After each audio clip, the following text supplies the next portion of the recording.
You're listening to the What is a Woman podcast, hosted by the Catholic Family Podcast. Hello, everyone, and welcome back to the What is a Woman podcast here on the Catholic Family Podcast. My name is Holly, and as always, I'm joined here by my mother, Mandy. And for this week's episode, we are going to say right off the bat, Jesus, meek and humble of heart, make our hearts like unto thine. See, we're getting better at remembering. We are. So anyways, we are so happy to be back this week and for another great topics. And as always, if you're new or if you're a returning listener, you know what the scoop is. But we decided, as the podcast goes on, we're probably going to have new people each week. So if you are new here and you're like, what's going on? This is the What is a Woman podcast, where each week we post an episode here on Catholic Family Podcast, and we are discussing the book Mission and Duties of Young Women, and then a couple of other relevant topics going on. Yeah, sometimes we just say what we feel like talking about.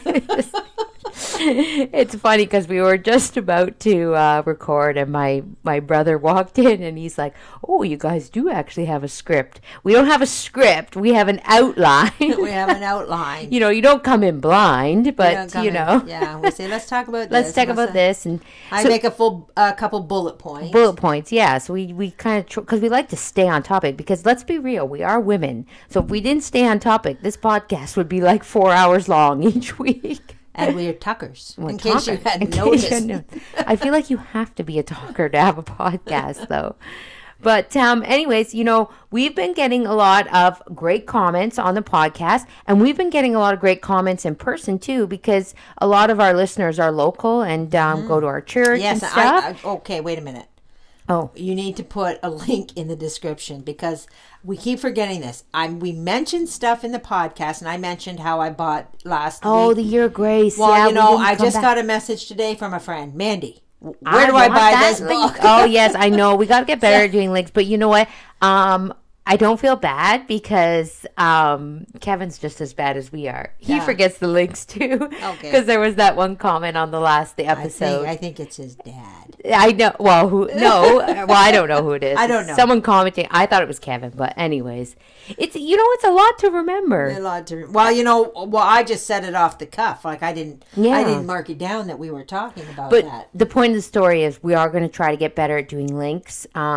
And putting stuff on the blog and making sure you ladies have all these resources when we actually talk about them, because they are great resources and where to find them. Where to find them. So, because it is not easy to find good Catholic things on the internet. It's not. Right. It's not. It's awful. There's so many it's novice order stuff. Order stuff that gets mixed in. Yeah. And even like I posted. I did that little video on for St. Valentine's Day, and we're actually making this podcast on St. Valentine's Day. Yes, so today is you ladies are listening to this, it will be Thursday, but today for us is Tuesday. And we had our little party. It was great. Oh, the kids loved it. Their boxes. It turned out really well. They'll take those boxes home and they'll pour over those Valentines. Yeah. They will. I know they will, because we did the same thing when we were kids. Right. You go through and read all the little messages and the punny little things on the cards. Yeah. So that was great. So anyway, I hope all you guys had a great St. Valentine's Day, and I hope you tried to make it special some way, somehow. Yeah. Maybe took a little tips from the video or do your own thing. Well, that's what I was going to say, was that book, the free book. And I did mention that I wanted to make my own. Right. Just because I'm a little bit picky about things, right? Was there something in the book? No, the story was fine. It was very cute and simple, but I like to drive the important points home. Oh, that he was a Christian martyr. He was a martyr. I don't know, just about the sacrifices and the glory to God. And I always feel like these things, when other people make them, they're just too light for me. Okay, well, at least for kids. No, I know, but I said this in the video of St. Valentine's Day, is that you make it simple, but you don't dumb it down. Right. They're not, they can take they can take this stuff. You just have to make it simple for them to understand. Right. Right? And so that's why I would have preferred to make my own. But as I said in the video, it's a lot of work. Yeah. And when you go on the internet and you look for stuff, it's all novice order and it's all a little bit too flaky for me in general. Yeah. So I always, but, push comes to shove and that's all you got. And there was actually nothing wrong with it. So we used it. Right. But if anybody's out there dying to make good material, please do so and put it on the internet so people can have some. Yeah, for sure. Right. So, What was the first bullet? What was it? I mean, we've already already left our bullet points. See what happens? Let's get back to our bullet points. Okay, but we did want to just briefly talk about. I know I don't want to go over it too much because there's a video for it. But it was really nice to see Father Saunders on the Catholic Family Podcast talking about some very exciting news here for our parish. If you didn't know this before already, we are in Canada. We are part of Father Saunders Parish, and we're really super excited that we are going to be getting some sisters and a school here. So potentially, the sisters are coming, so they need a place to stay and they need a place to have a school. Right. So regardless of it's this building, we got to find something for them. So if you want to know about what we're talking about, you can go back and watch that video. I'm not going to go over it again because that's why Father Saunders was on here. But what I wanted to say was we watched the video. We listened to Father Saunders, and one of my daughters had commented. Not me, not you, another different one had commented. Just listening to Father Saunders because. We're not original, but we're pretty close to being original members of Our Lady of Victory, right?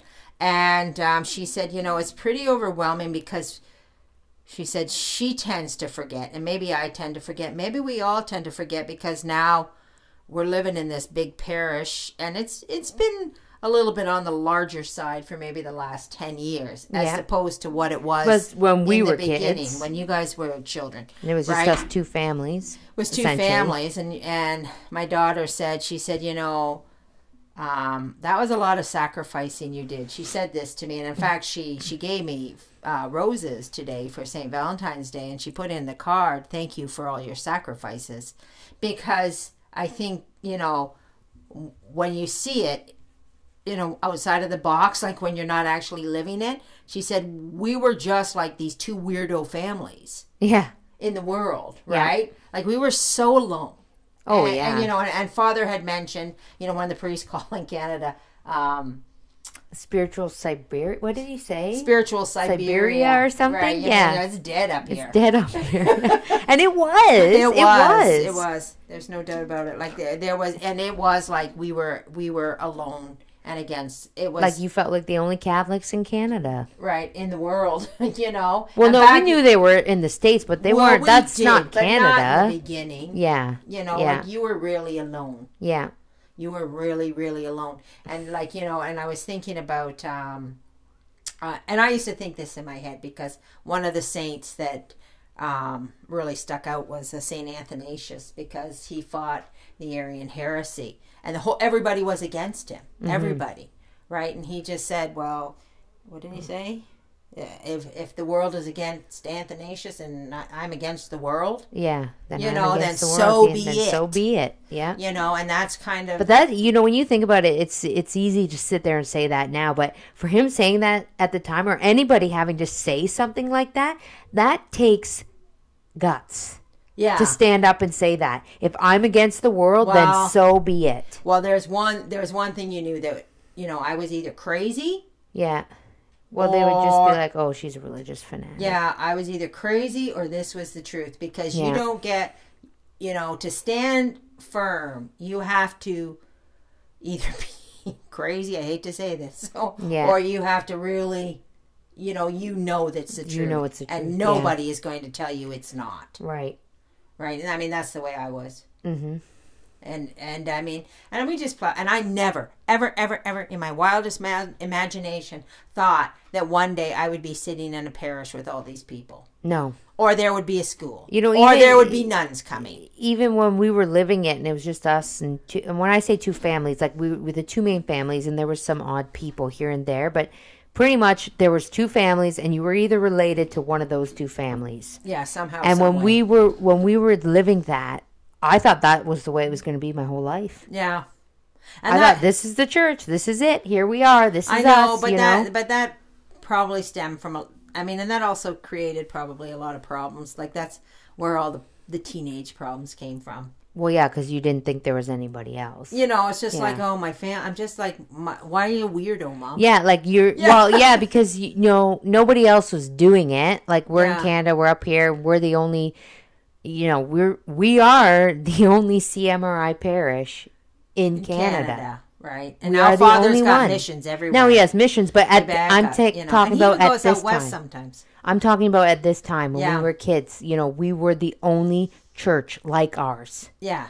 And you're sitting there and you're like, nobody else is like this. Why are we like, why do you want to be, and for teenagers. For a teenager, that's a really hard thing to swallow, you know. Why do you have to be like this? Yeah.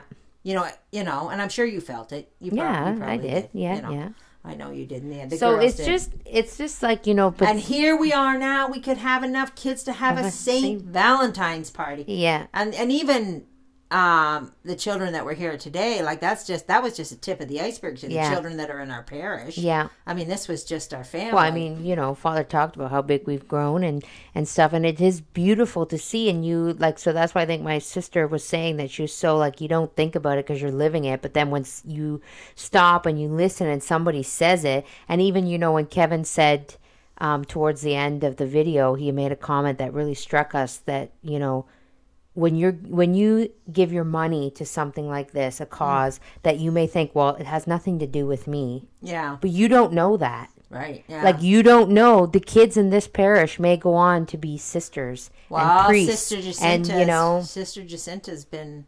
Well, she came from our parish, and how long has she been a nun for? 20 years? Oh, I don't know. Yeah, and at least. But you don't know the lot that by creating this school and helping to fund this school, the way these lives are going to go and who they're going to touch and who they're going to, So it opened my eyes to be like, okay, you know what? Now I realize that if there's some kind of a donation thing going on in another parish, another CMRI parish, or another set of conscious parish, I better give some money because you don't know what you're doing. Like, you have no idea how the effect that's So it's easy and I've done it. I've sat back and I've been like, oh, that's nice. These people over here in America, they're doing this. Oh, good for them, and you're happy for them, but you're like, that has nothing to do with me. But you don't know that. You don't know that. You don't know that, So it was beautiful to hear him say that, to put it into that perspective.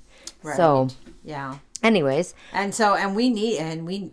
Canada, the Siberia that it is, it's growing so big that I don't know how Father's going to keep up to it. And it's so vast. Yeah. It's so vast. And that's the thing, Canada is not like, you're talking provinces that are like huge, massive provinces. Yeah. Like, to go across Ontario is what? Oh, I just did it. Well, my mom just did it to go pick up my brother. It was like trekking through the Arctic. Driving across hell is what it was like.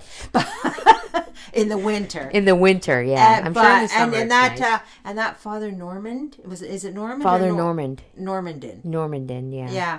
He did this all across Canada. Yeah. In a day. He would go days. No, he on a Greyhound bus. No, I know. So that's insane. But it wasn't like, it wasn't like he just did it like once. No, it was constant. Now I'm in Winnipeg. Now I'm in Ontario. Now I'm in New Brunswick. Now, he's he's a real hero. He wanted to make sure that every Catholic in Canada, if there was a Catholic out there in Canada and wanted to have the true Mass, he was there. He wanted to bring it to them. You know, that's incredible.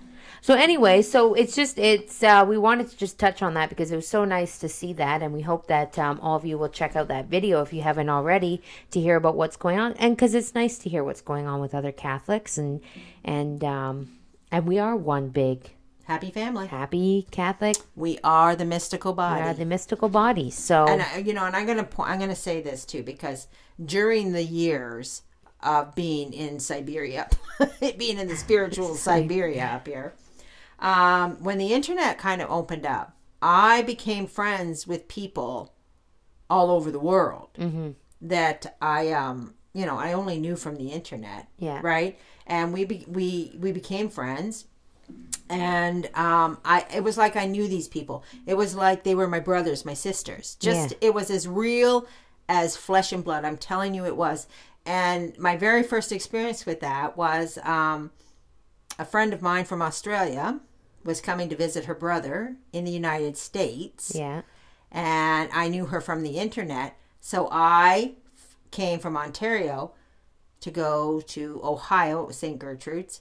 Yeah. And to meet up with her. To meet her in person for the first Right. time. And it was one of those moments in my life that was really overwhelming, because I mean I didn't know these people, right? Right. But I knew these people. And as soon as I met them, I was so overwhelmed with how much I knew them without knowing them. Yeah. Right? Because we got in a car and we said road prayers. The exact same road prayers. We said the Angelus rosaries. or the We said rosary. the Yeah. it was like I was in my own home Yeah.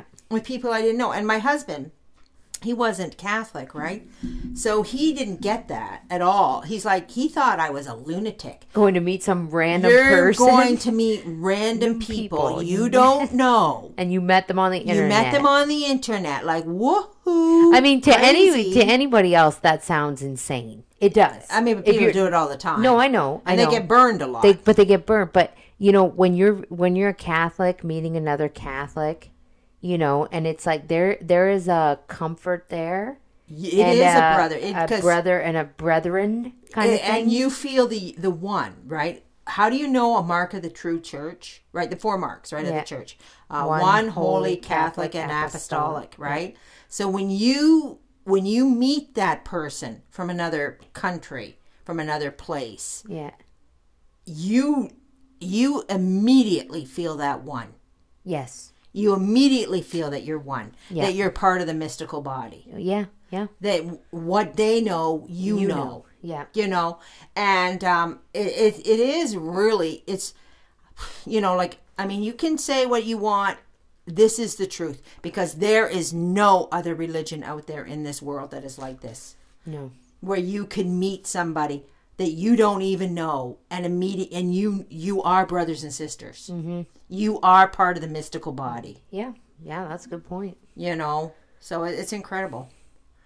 Anyway, so those were the dark days. Now we're into some darker days for other reasons, but there is light. There is always light, and there is hope, and we're getting our own little glimmer of hope here in Canada, and we are just so grateful and blessed, and we feel very happy. We were talking about it today at the little Valentine's Day party, the adults, me and my sisters and my cousin and another mom from the church.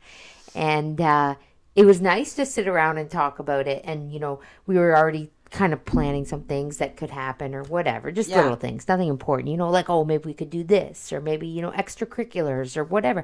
And it's well, actually, it's something new and exciting. They were joking about packing a lunch. But because I was kind of rousing my sister about packing a lunch. She started it, though. She doesn't want to pack a lunch. She's like, I don't want to pack a lunch. Right. And I'm just like, oh. So then we joked about having pizza days, and but it's new and it's fun and it's exciting, and it's that little glimmer of hope in a dark time that we can create this world for our children where they can be separate from the world but still have their own community and not feel like they're alone. Right. Because we lived the aloneness. We lived the aloneness. You did feel like you were alone. Yeah. So it's nice. But anyways, and my mom, you wanted to talk about what was the other thing you wanted to talk about? I can't let Sexagesima Sunday go by without talking about it. What's I that? cannot. What? Well, because it was very life altering for me. Oh, okay. About 10 years ago. It was a bit of an epiphany. Okay. And And you this is all going to be new to you. Well, you've probably heard me tell the stories before, but Is it about me? no, okay. it's not really about you. Proceed.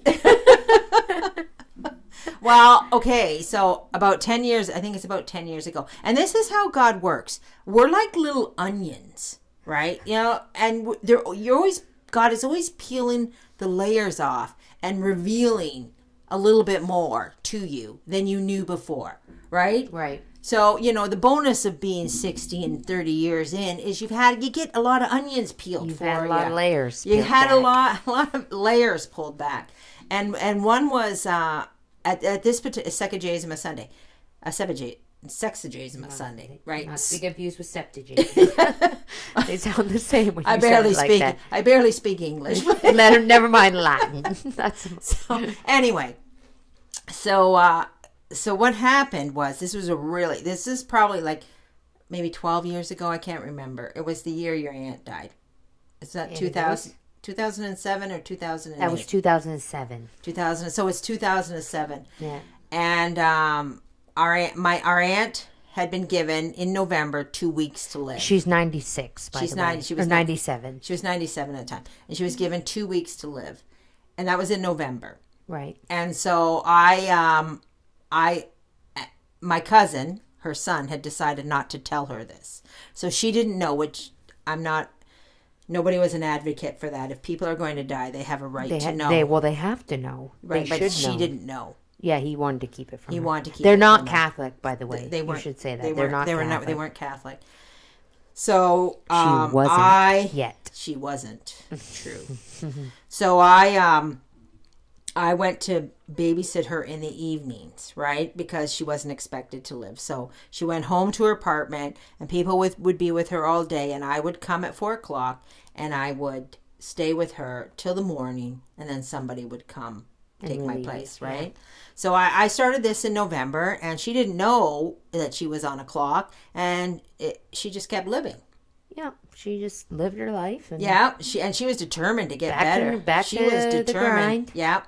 So anyway, but life was not good for me. No. It was bad. But it was bad news at home. It was financially, we were bust. Really struggling with a husband, struggling with teenage kids. It was really, really bad. I don't know what you're talking about. The teenage children were angels.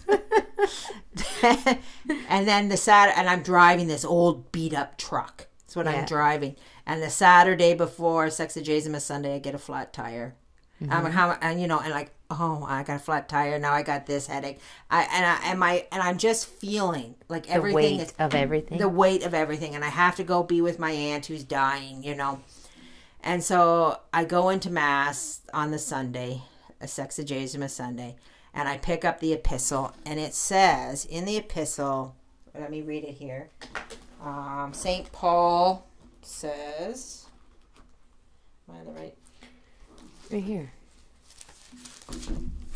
Right, okay. So he says, and he said to me, my grace is sufficient for thee, for power is made perfect in infirmities. Gladly, therefore, will I glory in my infirmities, that the power of Christ may dwell in me. And I went, power in infirmities?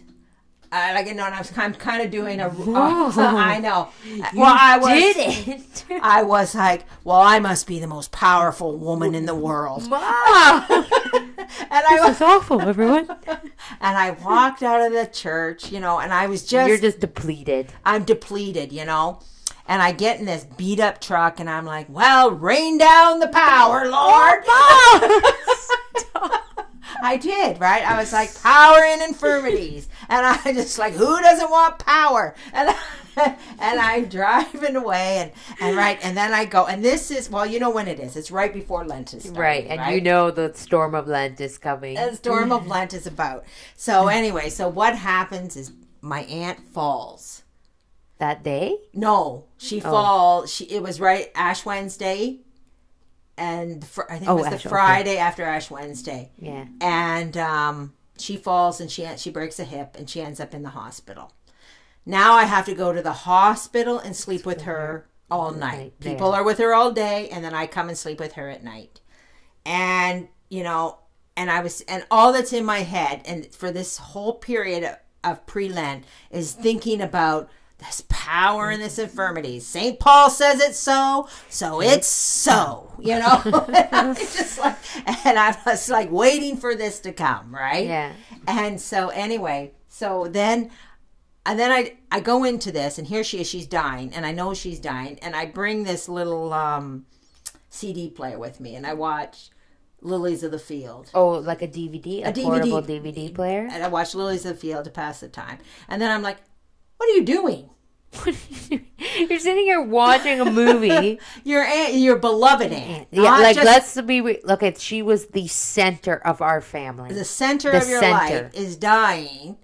Yeah. The world is falling in on you. And you're watching Lilies of the Field. And you're sitting here watching a stupid movie. Yeah.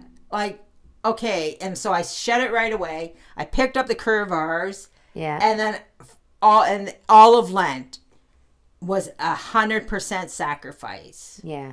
For her. Right. Right? And she used to wake up crying about every 2 hours, and I would get up and I would rub her feet. And why? Because she was in pain?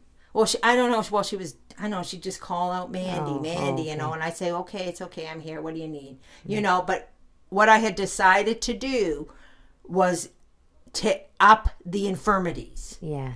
Right? So everything became a sacrifice. Everything. So you got to remember, we're also right in the heat of Lent. Right. Right? No salt on my food. If it tasted good, didn't want it. Like it was like, no. If I used to, do little things like take shortcuts, instead of walking proper around a sidewalk. I was like, no shortcuts. Walk all the way around the sidewalk. Right. And so I used to do any opportunity I could get to make that. To do a sacrifice, and I was in, right? And so when she would get every 2 hours, here I am sleeping on this cot, and she'd call out, and I'd get up. But the first thing I'd do is I'd get on my knees on the hard floor, and I'd say a Hail Mary. And then I'd get up and I'd say, "What do you need?" She's our beloved aunt, and she's not Catholic. And she's not Catholic. And she's dying. She's dying, right? So we're Catholics are like. And I was a little bit. Kind of like, how am I supposed to get her? I didn't know what to say to her, right? Yeah. I was like, when do I say, Annie Grace, you need to be a Catholic? Yeah, like right? You're running out of time. You're running out of time, right? And I couldn't bring I just never felt right, but I just upped every single sacrifice. Yeah. And then I can't remember. Well, we had the mission priests were coming in. Yeah, we didn't have a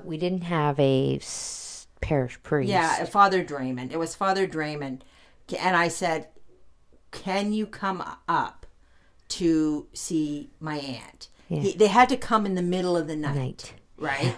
They had to come into the middle of the night because there was too much other family. And she had a whole other Protestant side of the family. Yeah. And they would not appreciate seeing a priest. Yeah. Right? So, anyway, so they came up in the middle of the night when they could be sure that no one was there, just me. Yeah. But I said to her, Annie Grace, I said, Father Draymond's in town. I said, would you like him to come visit? And she was like, oh. The priest, and then I said, yeah. I said, you know Father Draymond. He's with Sister Jacinta because Sister Jacinta, when she was not Sister Jacinta, was also very. She close. Came and played Scrabble with her or something. Yeah, well, they came. She was sick once, and they went over to help her. Because they went to high school really close to where she lived, so her and her sister would go there after school. I mean, even before Sister Jacinta was sister, everybody loved her. Yes. Right? So she did this. And so anyway, she said, yes, the priest, Yeah. And then she didn't say anything to her family because this other side of the family, because she didn't go there. But the nurses would come in and she'd go, the priest is coming. Wow. The priest is coming. Yeah. And I'm going to tell you, this family is big, right? And there's a lot of people, on the other side. And there's us. There's a lot of us. And she didn't really care about anybody. Yeah. All she cared about was that the priest was coming. Yeah. So when he came, of course, I think he came once maybe twice before She died? before she died. Yeah. And she had her, she did convert. She did have, she was a deathbed conversion. Baptized? She was baptized. She had a confession. She had it all. Did she have first communion? Did she have? I Or don't was I don't there not remember. enough time? I don't remember. She must have. Yeah. She must have. Yeah. Because she could eat and drink. Yeah. So she must have. She had it all, right? Yeah. And here I was, and she died on Palm Sunday. Palm Sunday. Right? Yeah. So all of Lent, I can't. Wild. So I want to say to you, do not believe St. Paul. What? Believe him. Power in infirmities. You just said do not believe St. Paul. I didn't mean that. That was very confusing for our listeners. You literally just said do not believe St. Paul. I must have- Everyone, ladies, she meant to say believe St. Paul. I think you were going to start saying do not, like, and then you were I going to say, I switched halfway. I switched my thought halfway. That everybody, happens sometimes. correction, please. She's begging you to believe St. Paul. When you're down and you're at your lowest, Yeah. and when St. Paul tells you there is power in infirmities, Believe him. believe him. I love St. Paul. St. Paul's one of my favorite saints. Isn't he? Oh, I love St. Paul. The epistles are just, His epistles are just beautiful. I love them. yeah. They're my favorite. Yeah. When I see the epistle of St. Paul, I'm like, yes, here we go. So if you want to add somebody to your prayers, or add, her name was Grace Donnelly. Grace Donnelly, yep. So she, it's remarkable that, she was the center of our whole life. Yeah. And she lived her whole life. She came to our church For the odd time, for for first communions. communions and stuff because she loved us. And she would do anything for us. But she never, her whole life was like, maybe I should go to church. Maybe I should convert. Never. Never. No. Never. And then, 97 years old. Yeah. And it was just, for me, it was like you see a combination of prayer and sacrifice. I know you did a lot in the end for her because none of us were there. We were being rotten, no good teenagers. And I was anyways, but... Well, you did come. No, we did come, but we weren't there sacrificing like you were, is what I'm saying. We weren't there. Well, the good news is when I'm up there, We can do it. you can return the favor. Well, we will. But what I'm saying is,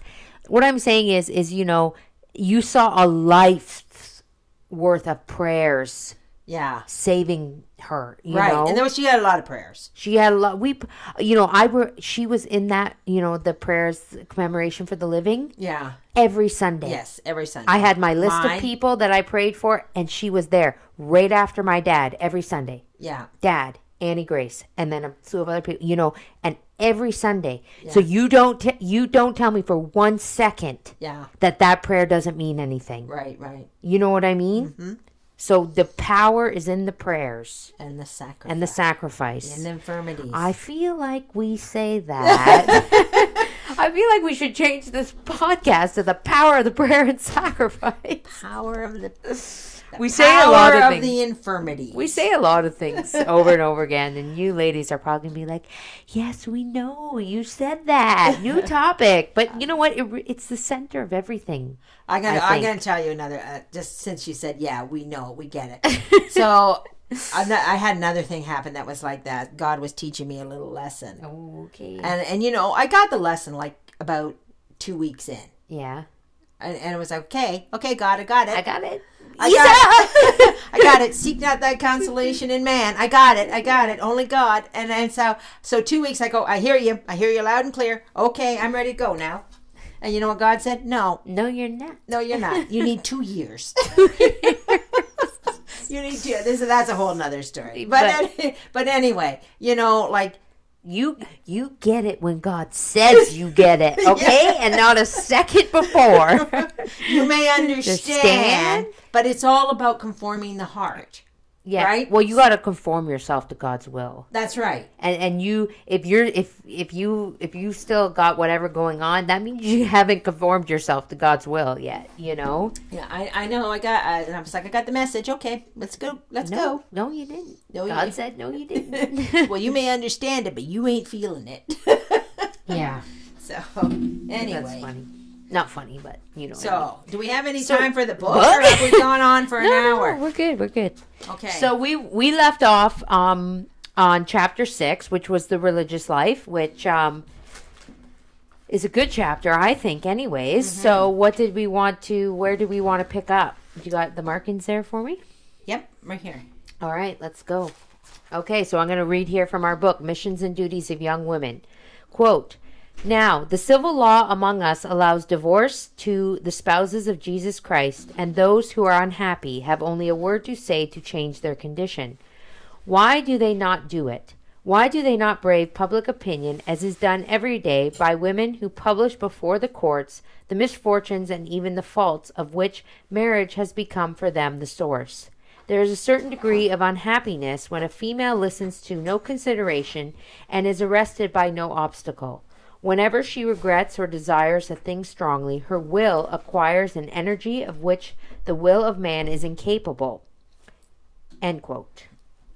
Okay, so what do we got there? what they're talking about is that there's no law that keeps a woman in the convent. So this is what it's saying. There's no law that keeps her there.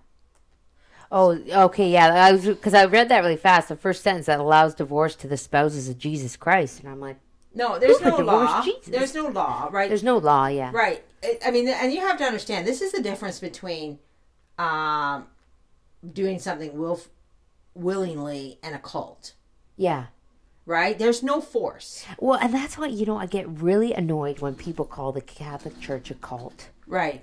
The Catholic Church isn't holding anybody here. No. You're here because you want to be here. And trust me, if people want to leave, They they'd leave. leave. Right. Nothing holds them here. Nothing holds them if they want to Like go. There's no law. There's no law. There's no Kool-Aid. No, if you left, it's because you wanted to leave. And you have to remember, marriage isn't like that. No. Right? So when you sign a binding contract in front of the government, You're a marriage married. contract, you're married, and the law says you're married.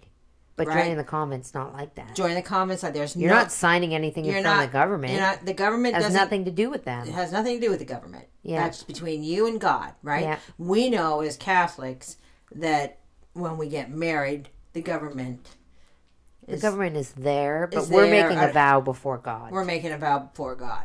But the government thinks they're The government thinks they're in they control. think they're in charge, but they're not, right? But anyway, so if there's no civil law that makes a woman stay in a convent, she can walk out the door any day she wants. Why do they not? Why do they not? Because they've made a vow to God. Right. I mean, and that's something that Now, that's not to say you can't go to the convent and see if it's for you and then go, this isn't for me, and then you leave. That's something totally different. It talks about that. It gives Does it gives Okay. a woman enough time Yeah. to figure Well, out. that's the reason why there's levels. Right. It gives a woman enough That's time. the reason why you don't walk into a convent, get the final habit, and go, I'm a nun now. Yes. When you just walked in the door. They give you time to really make sure you're ready to commit your whole life, throw away the world, and give yourself to God. So what the book is making the case for, which is a very valid case, that Is there's that a lot of people's happiness to be found found in in the the convent. convent? Like probably far more happiness in the convent than you're going to ever find in the world. Well, just like we said in last week's episode, you are choosing a perfect spouse. Right? Nobody else does. So You can't find a perfect spouse on we're earth. talking about the free. So there's something I underlined here. Whenever she regrets or does, that's what I wanted to talk about. Whenever she regrets or desires a thing strongly, her will acquires an energy which the will of man is incapable. Okay, so that again is the power of the heart. Okay, so they're talking about women versus men here specifically. Yes, right. Okay. They're not man as talking a about whole. no, and they're not talking about religious sisters versus married sisters. They're talking just about talking about women women in general. in general. Okay. Right. So when she whenever she regrets or desires a thing strongly. So when a woman decides she hates something, she hates something. Oh boy. When she regrets something, she regrets something. When she desires something, she desires something. So this in particular is how strong the will of her heart, like the heart is, and her own personal desire and will is. Right.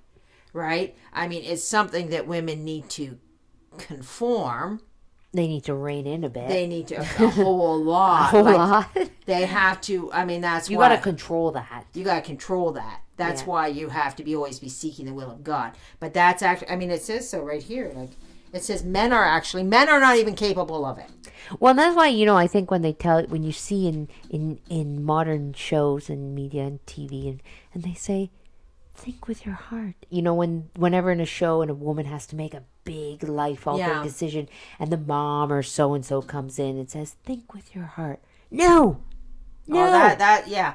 Don't think with your heart. Stop. Yeah. My grandmother, my dad used to say this all the time because he used to actually repeat the quips of his mother all the time. Right. And one of us was, you don't think with your heart, you think with your head. Think with your head. Right. And you women. have to control your heart. You have to control your heart. You have to rein it in. And women, unfortunately, always tend to think with their heart. So, I mean, you have to look at that on both sides. I mean, there is times where, thinking, I think a lot of times, I mean, maybe I'm wrong in saying this, but, if a woman's heart is so full sometimes and so whatever nurturing, a lot of times that's why she has an easier time with leaning towards charity. Yes. I'm not saying women are more charitable than men, but what I'm saying is, that charitable thinking and that nurturing and that, when we were talking about somebody being left out. Yeah. And a woman will come over and make sure she's. Yeah. That's maybe thinking with your heart.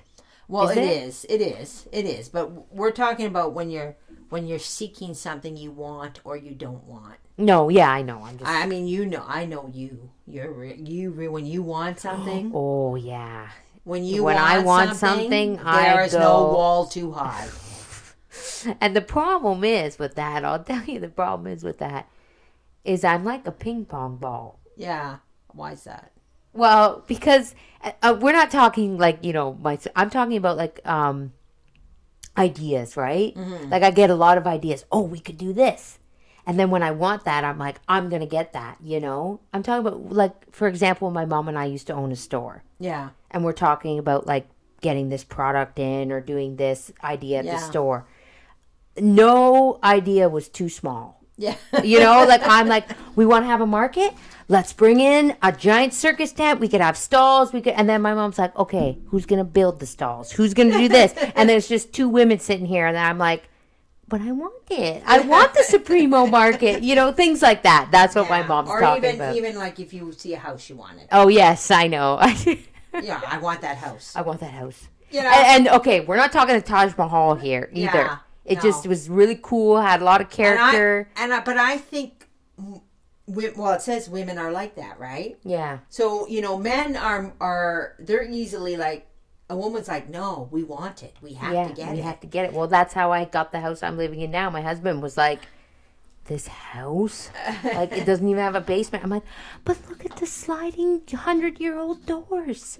There's so much character. I have to have it. Yeah. Yeah. So, the book is telling us. So, I guess that is me, yeah. How powerful are her desires. Yeah, that's when she wants I get something. It now. You get it, right? Thanks for putting it on me. But no, it does make sense. But also, how powerful are her regrets? Yes. Right? Yeah. So this is what the book is saying. It's almost funny because it's like the desires come in so powerful, and then just right behind them are the regrets. Yeah.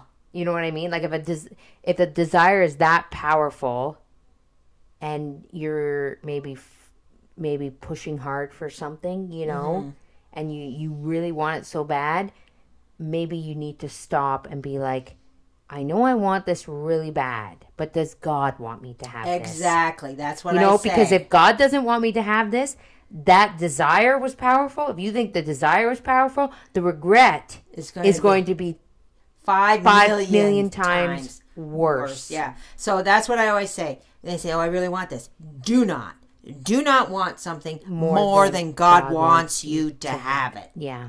Because if you want something more than God wants you to have it, that regret is going to come in like a because sometimes Like God gives it to train. you. He says, "Okay, here you go, have it. If they, Have it. You can have it."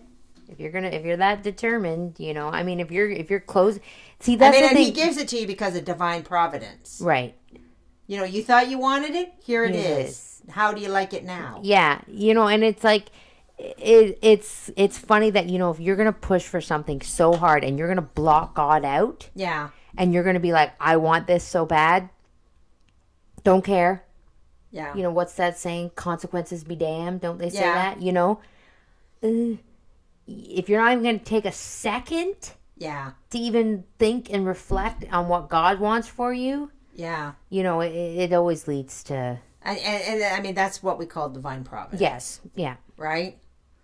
Because, I mean, I'm trying to get in a better habit of not reacting to things so quickly. Yeah. And taking a second and being like, maybe I should just take even 5 minutes and sit in silence and meditate. And I know sometimes I do say, okay, God, what do we think? And I know I'm not going to get an answer. Like, I know God's not going to spread the clouds and come down and say, well, Holly, here's what I think.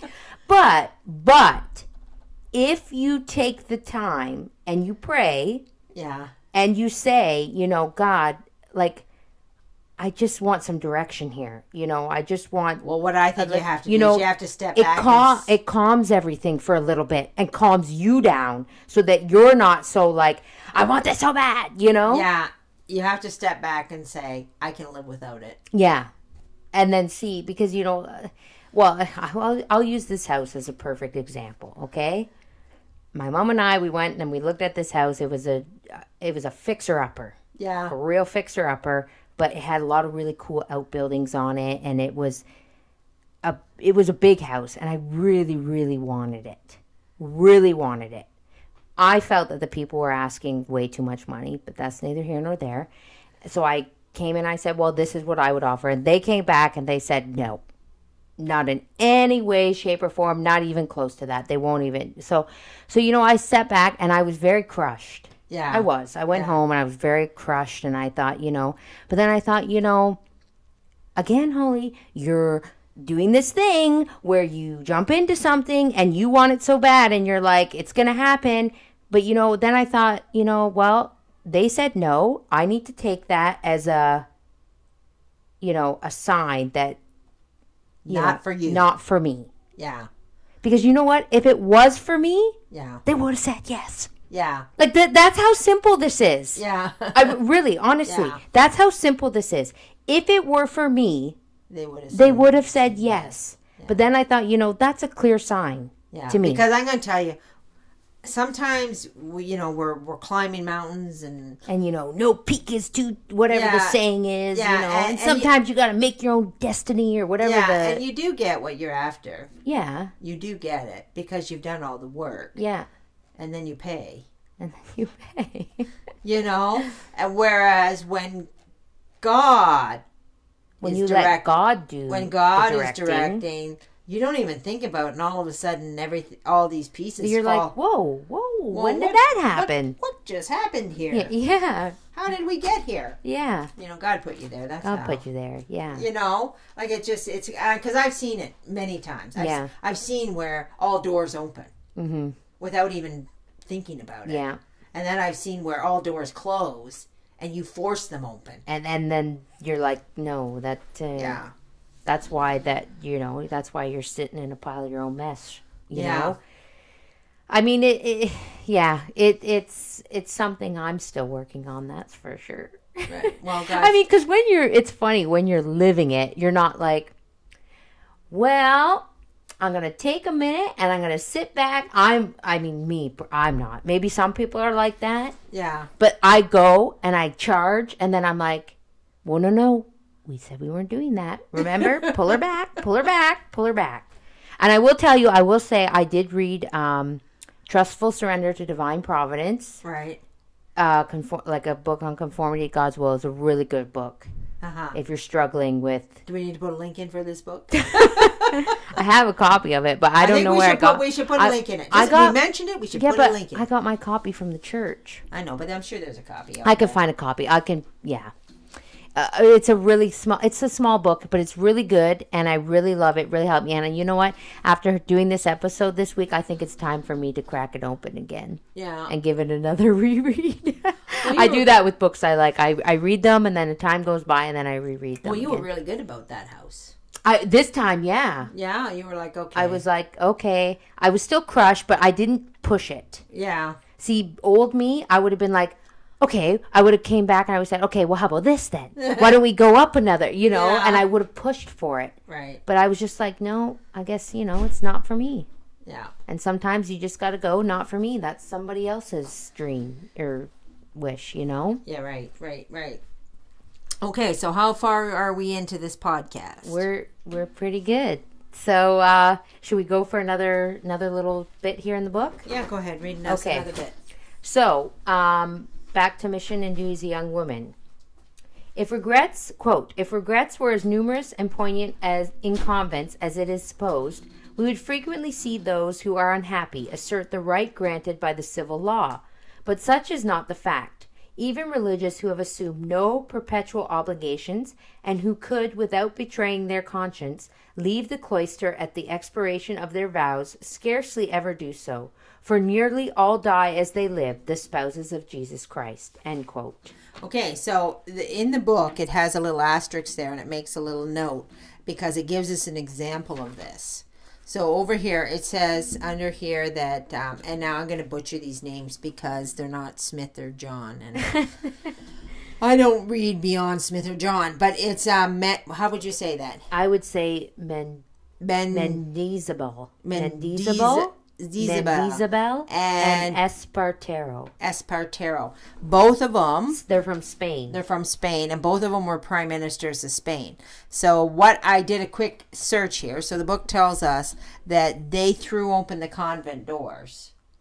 And let the nuns go free? They were saving them? And let me guess, none of them left. They didn't leave. Okay, I'm not I'm laughing because... What year was this? What year would this have been in? In the 1835. Well, these guys, I looked up this guy because I'm not familiar with Spanish history at all. But okay, let's just paint a picture here for a minute. Two prime ministers come in. Well, they're at different times. Different times. Okay, so a prime minister comes in. You're a nun. You're giving your life to God. You're living your best life.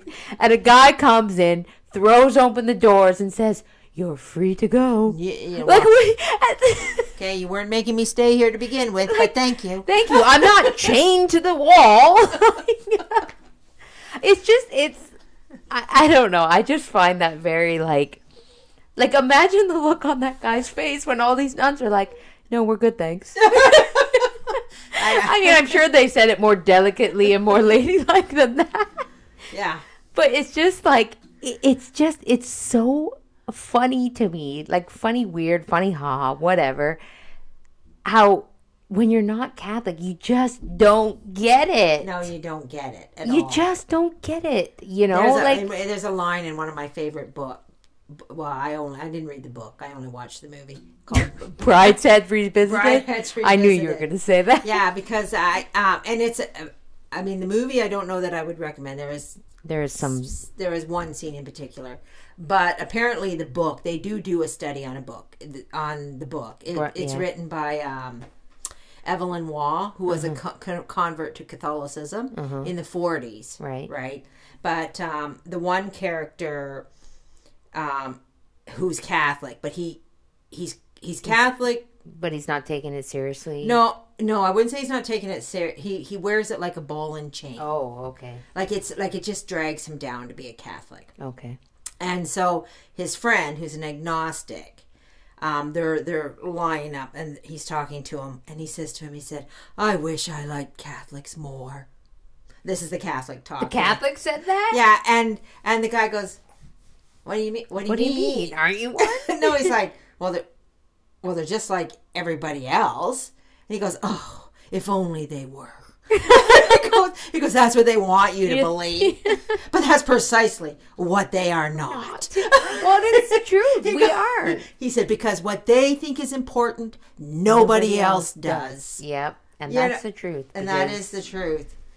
It is, and then and that proves it with this, them throwing open the doors, setting these nuns free. Okay, they're not captives.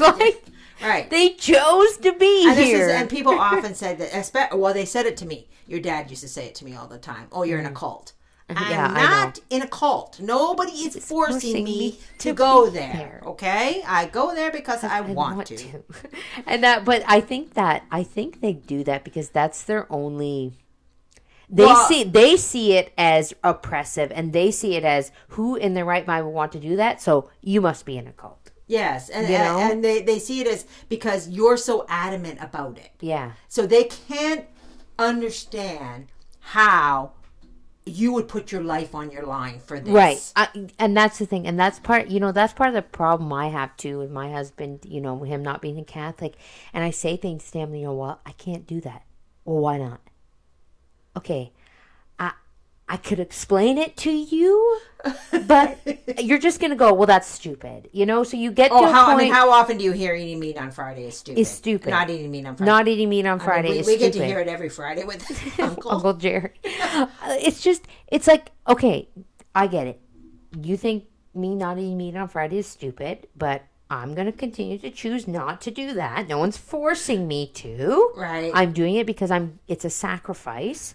And let me tell you, some Fridays it's not, because I do love seafood. Yeah. But some Fridays it really is a sacrifice. Well, that's the day you want the meat stick. So, yeah, every day of the week you go to the store and you never think of having a meat stick except on Friday. So it's just but it's just so fun. They cannot fathom why you would do that. No, it makes no sense to them. So it must be a cult. So it must be a cult. Somebody is forcing you. Somebody's forcing you not to eat meat on Friday. Yeah. And it's like, no.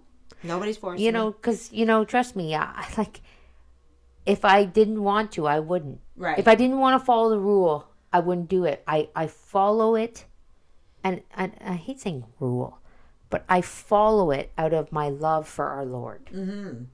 Right. And the story. And, so when I say it to my husband, why don't you eat meat on Friday? Because that's how much I love our Lord. Yeah. That's the dumbest answer I've ever heard. And for me, no, I know. Cause I mean, I would rather you cut off my fingers than me eat meat on Friday. Friday. And Uncle says, oh, if he had a steak, we'd be drooling. No, I wouldn't. No. I said, in fact, your dad wasn't Catholic, and I used to cook him meat all the time on Friday. Yeah. I cook him whatever he wanted on a Friday. I will give that to my husband, though. He is very good. He doesn't understand it, and he doesn't get it, but he also doesn't fight me either. He's not sitting there with a hamburger in front of me either. Yeah. He'll eat whatever I make. Right. I make a vegetarian dish, and he'll eat that. Yeah. And he doesn't even like seafood. Right. And so, I am good, blessed that way, I guess. But right. It's, I really do laugh at the close comment. But anyways, that takes us to almost an hour. We didn't really read much of the book, but we've had these episodes before. Yeah. Where we did. But I feel like, when we do read little bits of the book, it's easier to understand. Because that part that I was reading, I didn't understand it until you said that. Right. And that's why, ladies, I'm reading this book with her. Right. Sometimes I don't understand 18th century jargon. But anyway, so was there anything else that we should that we wanted to wrap up with? No, just we're going to put we are going to remember the links. So to refresh my memory, we're going to put a link to the fundraiser for our school. Yeah, and if you can contribute with that, and if you please. Even like Kevin said, even $5. Yeah, you have no idea the power of even just giving $5. Yeah, because when you think about it, these collective things, that's how they work. Yeah, one person gives $5, and 200 other people get $5. So if 200 people gave $5, yeah, that's great. That's great. And we would be so appreciative. The little kids, they're so excited. Yeah. They're so excited. Because everybody loves a nun. They do. Well, Like I'm here a nun has a power like no other. I'm here because of a nun. Yes, that's true. Sister Mary Bernadette. Sister Mary Burnett, yeah. So there was that, the link for the Give, Send, Go, and then there's the link for, I'm going to put a link for I'll Find Trustful Surrender, Divine Providence. And the link for a Year of Grace. Year of Grace. So 3 links. It's actually the church's Year of Grace, I think is what it's called. Right, but I'll just put the volume By for a Dr. Pius something. Pasha or something. It's a funny, and it's volume 2. Volume 2. Okay, Right. I'll find that. Okay, so thank you, ladies, for joining us this week for another episode. And we will be And don't happy- forget, power in those infirmities. Yes, don't forget, believe St. Paul. I think that's what you were going to say. I think you were going to say, don't forget, Well, and then you don't believe. My problem is I have too many thoughts. Too that many go thoughts out of my swirling head at around the in same there. time, and I can only get so many words out at once. So I mush them together. So believe St. Paul when he tells you. Believe that was St. Paul. funny. Power in Infirmities. infirmities. And And- you, if you got a lot of infirmities, you got a lot of power. Just give it to God. Give it to God, and yeah.